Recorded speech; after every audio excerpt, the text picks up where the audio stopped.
সময়কে কাজে লাগানোর জন্য একটা বেস্ট গিফট ফ্রম আল্লাহ, আল্লাহর পক্ষ থেকে একটা দারুণ উপহার।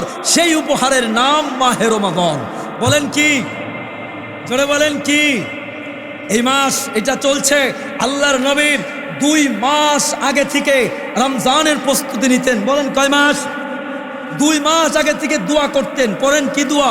আল্লাহুম্মা, জোরে সবাই, আল্লাহুম্মা বারিক লানা ফি রজব ওয়া শাবান ওয়া বাল্লিগনা রমাদান।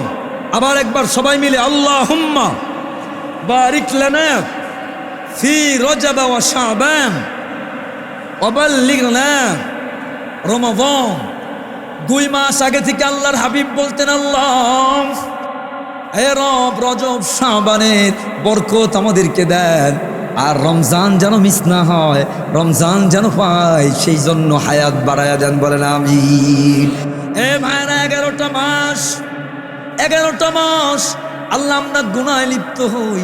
নামাজ অনেক সময় হয় না, নফল হয় না, ইবাদত হয় না। আল্লাহ বলে, বান্দা তোর হায়াত বড় ছোট, তোর হায়াত বড় ক্ষীণ, এই জন্য তোর ছোট হায়াতে বেশি আমল করার জন্য এমন একটা মাসের প্যাকেজ তোরে দিয়ে দিলাম, যেই মাসে 2 রাকাত নফল পড়বি, আমি আল্লাহ তোর আমল নামায় ফরজের সওয়াব দিয়ে দিব। ওয়াক্ত ফরজ 2 রাকাত ফজরের ফরজ তুই পড়বি, আমি আল্লাহ 70 ওয়াক্ত ফজরের নামাজ তোর আমল নামায় দিয়ে দিব।